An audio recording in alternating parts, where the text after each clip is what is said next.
porque este Opel Corsa A de primera generación GSI es uno de mis coches preferidos de los 80 y bueno, de mis coches preferidos en general. Básicamente porque, como la mayoría de vosotros sabréis o podréis adivinar, este coche no se conduce, se pilota, es una máquina de sensaciones, es prácticamente uno de esos coches definitivos para quienes les gusta realmente conducir, tomar las decisiones y ser, digamos, pues pilotos por un día, pero en vía pública en la calle. Estamos además delante de una unidad doblemente buena, doblemente especial, por dos razones. La primera es que está matriculada aquí en Pontevedra, en mi provincia, y la segunda es que es una unidad que está conservada. Obviamente no está perfecta, ni se ha restaurado, ni se tiene guardado en una vitrina, en el sentido de que tiene una historia, una vida detrás, tiene un rodaje, tiene historias, tiene experiencias y eso es una cosa que particularmente me gusta mucho, en contra de la creencia popular de tener este tipo de coches absolutamente en estado de revista. Los coches están para usarse, los coches están para disfrutarse, los coches están para vivir historias con ellos y para tener, digamos, un respaldo, un legado detrás. Bueno, como podéis ver, como os comento, es un GSI, es la versión tope de gama de la primera generación del Corsa, un modelo pues que se lanzó hace más de 40 años y que, digamos, sentaría las bases de lo que hoy es un mito, ya bajo el paraguas, desgraciadamente, de Stellantis, del Corsa, un urbano que ha motorizado, que ha movido a muchísima gente, a millones de personas, a familias incluso, a lo largo de 4 décadas. Es un coche, como podéis ver, original, conservado, que no le falta nada, con su cuadro precioso, ahora lo veremos, con 6 relojes, con su salpicadero, estos maravillosos asientos con orejeras que aguantan bastante bien las sacudidas de las curvas y los reposacabezas con el típico agujero tan característico en los 80, y con las plazas traseras pues como en un coche de hace 40 años, un tapizado, por cierto, que me encanta. No obstante, como viene siendo habitual, y en este caso es mucho más que evidente, lo mejor lo encontramos debajo del capó. Pues sin ser un motor especialmente brillante y mucho menos innovador respecto a la competencia, tenemos un 1600 de 100 caballos que logran unas prestaciones realmente interesantes, básicamente porque este pequeñín pesa muy poco. Y ya lo decía un célebre aficionado al automovilismo: quítame 1 kilo en vez de darme un caballo más. Y esto es una muy buena demostración de ello. Vamos a conocer un poquito más a nuestro protagonista. Si todavía no estás suscrito al canal, este es un buen momento para hacerlo, pues viene contenido muy interesante en camino. Bueno, la historia del Opel Corsa A, es decir, la primera generación, denominada así con esa letra, la primera del abecedario, se remonta al año 82. Y precisamente es un modelo muy importante para el automovilismo español, básicamente porque la primera generación del Corsa, la A, digamos que impulsa o decide la apertura de la fábrica de Opel en Zaragoza, en Figueruelas, con lo cual tiene un matiz, una importancia histórica pues nada desdeñable y que muchas veces se pasa por alto. Estamos ante un urbano pues típicamente de principios de los 80 en lo que se refiere a dimensiones, pues la carrocería detiene la cinta métrica en apenas 3,62 metros de largo. Si bien la versión sedán, porque el Opel Corsa A dispuso de una carrocería, digamos, en formato berlina, pues estiraba la longitud hasta casi los 4 metros. Tenemos rasgos típicamente de los 80, formas bastante cuadradas. Fijaros en el ángulo agudo de la zaga del pilar C, los faros cuadrados delanteros con los intermitentes naranjas, pues una característica realmente ochentera e incluso noventera, según qué modelo y según qué marca. Y bueno, en definitiva tenemos detalles como obviamente el emblema GSI, que es original, o fijaros el logo de Opel, que está, digamos, serigrafiado con algo de relieve, pero no es una pieza plástica en sí. Tenemos línea roja en el paragolpes delantero, como los SEAT más deportivos, el SXI, si no recuerdo mal, como tantos otros modelos en tiempos en que no había complejos, no había vergüenza, digamos, la deportividad no estaba cuestionada, no estaba demonizada tampoco, ni las sensaciones, ni la forma de disfrutar al volante en este sentido. Tenemos unas llantas súper características, es de los rasgos estéticos exteriores que más me gustan, llanta 14, como podéis ver, la típica llanta del GSI de 3 palos, con esa abertura digamos, en el centro de cada palo. Y si os fijáis, detrás no montamos discos, sino que en este caso contamos con tambores. Como os comentaba, la primera generación del Corsa se lanza en 1982, mucho más tarde que el primer Polo y Fiesta, con un equilibrio general bastante bueno y sello español. En el 90 tendría lugar un profundo rediseño que actualiza tanto el exterior como el interior. Ya en 1993 llegaría la segunda entrega, que cambia los trazos rectos por un diseño mucho más redondeado.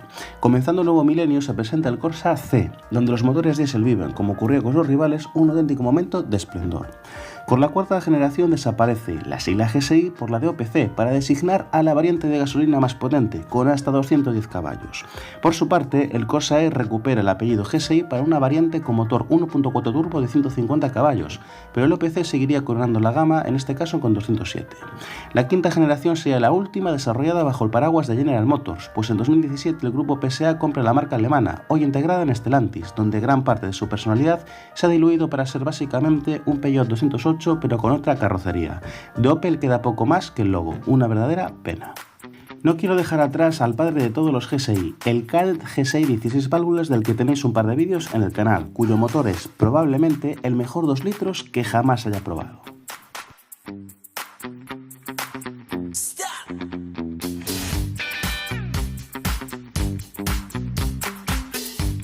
Adicionalmente, en el canal tenéis vídeo de este Corsa 1.0 City con el rediseño de 1990, en un estado original, pero también os animo a que echéis un vistazo a toda la legión de urbanos deportivos de vieja escuela como este Ford Fiesta XR2, con un sonido celestial. Al Polo G40, cuyo compresor le convierte en un caballo desbocado, pero con la mítica solidez de los Volkswagen de antes. Tampoco me quiero olvidar del Visa GTI, con una caja muy corta que le brinda unas reacciones extraordinariamente vivas, y me gustaría hacer una mención aparte de este Clio 16 válvulas en un estado prácticamente virgen y que es uno de los Renault que más me han gustado de todos los que haya probado. ¿Cuál es el que más te gusta a ti? Déjamelo en los comentarios y como siempre os dejo enlaces a estos vídeos en la descripción. Bueno, el interior es otra oda a los años 80, a la analogía, a la pureza, a la simplicidad. Y vamos a empezar en este caso, como es habitual, por el paño de la puerta. Un paño relativamente sencillo, como podéis ver, pero que cuenta con esta zona tapizada, una tela muy suave, un guarnecido pues realmente chulo y con una calidad de construcción pues nada desdeñable. Para mí, de hecho, es de los mejores urbanos de su momento, junto con el Volkswagen Polo, en solidez, en calidad, en presentación.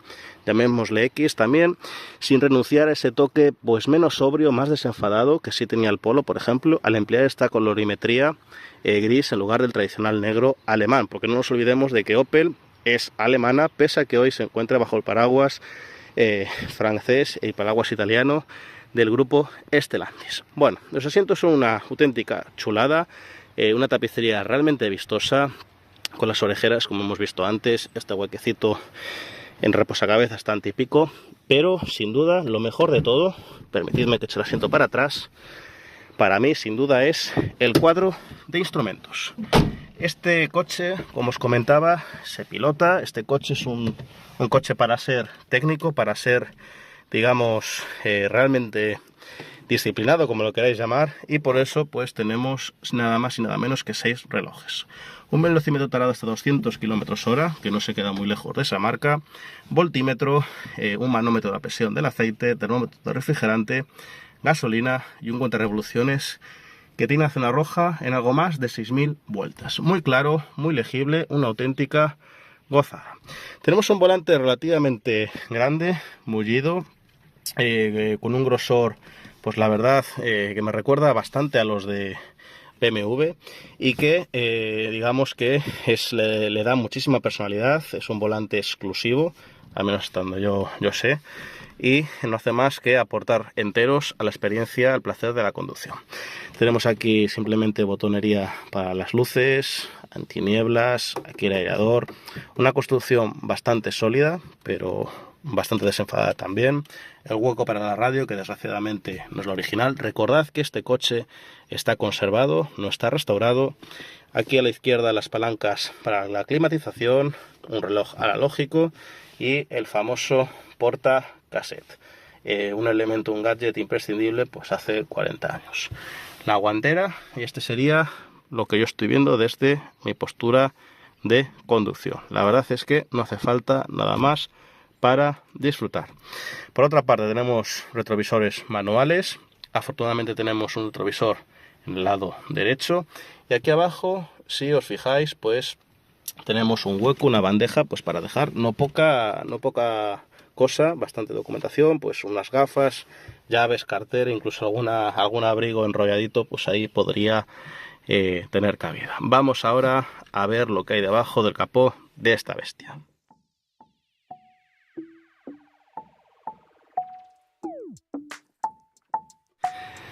Bueno, como suele ser habitual en el 95% de los vídeos que os traigo al canal, lo más interesante pues se encuentra debajo del capó.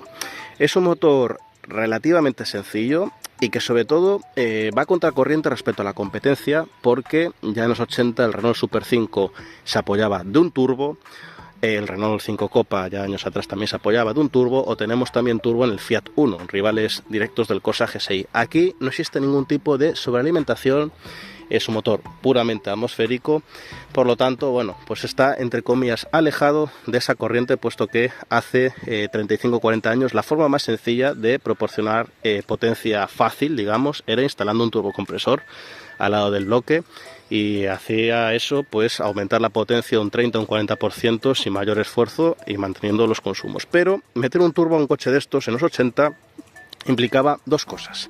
En primer lugar, una respuesta tardía al acelerador, puesto que los turbos hace 40 años tenían un lag, un retraso al pedal, pues bastante notable. Y los que hayáis visto el vídeo de Renault 21 Turbo, que tenéis en el canal, por supuesto, no uno sino dos, pues sabéis perfectamente a lo que me refiero, o mismamente si lo habéis conducido vosotros.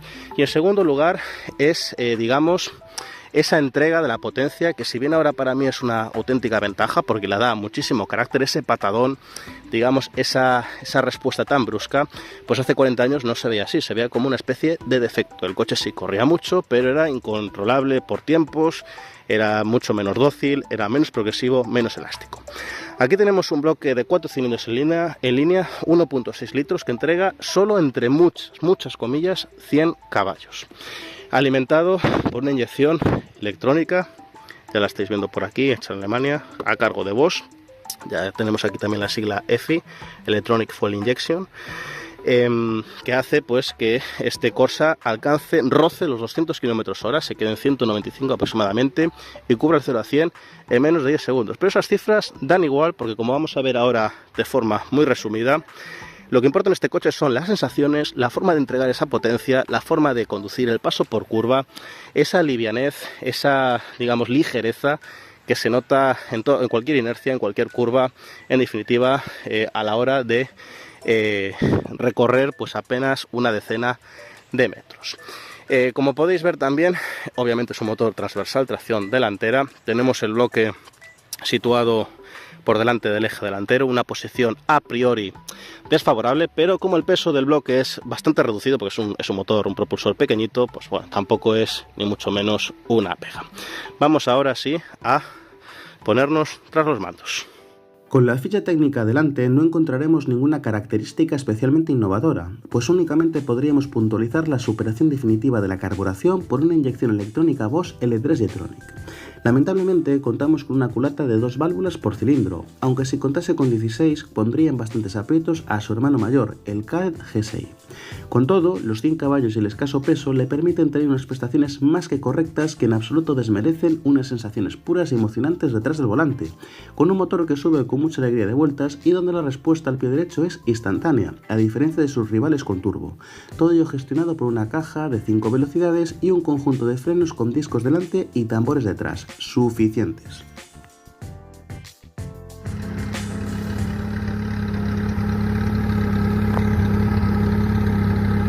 Lo que más me gusta del volante es, como os comentaba, el cuadro, por la información que proporciona, además obviamente de el volante, que tiene eso sí un tacto demasiado blando, pero tiene un aro grueso, y en realidad yo de verdad prefiero los volantes con aros más gruesos y pequeñitos en coches de corte deportivo que en un volante más grande. Pero después de eso, lo mejor es sin duda el sonido. A esto no le hacen falta ni altavoces, ni válvulas de escape, ni Akrapovic, ni nada de nada. natural como la vida misma. Vamos a circular ahora suave porque no está caliente del todo, aunque la temperatura nos indica bien, pero bueno, vamos a circular de forma suave estos primeros kilómetros. Y como viene siendo habitual en los coches de esta época, es un automóvil muy reactivo, nervioso incluso, con un carácter desbordante, como ocurre en el Furacrono que os traje al canal y que grabé, como ocurre también en parte con el Renault Clio 16 válvulas, con el Clio Williams que también tenéis en el canal, en definitiva con toda esa retahíla de urbanos ochenteros. Es un coche que, al no tener turbo, la respuesta del acelerador es inmediata. Responde simplemente acariciando el acelerador de forma inmediata.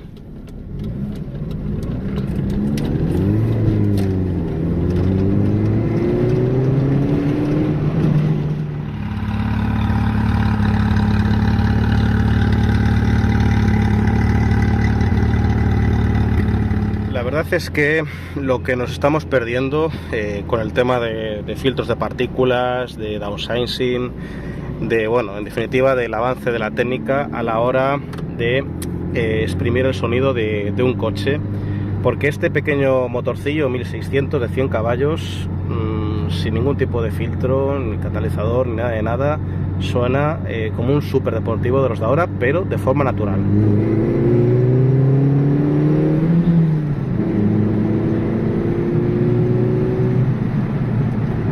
El coche, la verdad, te pide más, te parece que te incita permanentemente al vicio, a la velocidad, a la prestación. Es, honesta y sinceramente, una sensación, una forma de conducir que nada tiene que ver pues con un deportivo, no digo ya actual, lógicamente, pero sino ya de hace 15, 20 años. El escaso peso del conjunto se nota muchísimo, pero muchísimo a la hora de trazar estas curvas, como podéis ver. Enseguida el coche notas que va contigo, que te acompaña. La verdad es que en ese sentido no se echa de falta, o al menos yo no, más potencia, ni tan siquiera más par motor, porque el par motor al final es bastante reducido, porque ese escaso peso, el extraordinario carácter del motor Opel 1600, ya sabemos todos que Opel hacía motorazos en los 80 y 90, pues sencillamente lo pone todo muy fácil para disfrutar, para realmente valorar la conducción y pasárselo muy bien detrás del volante.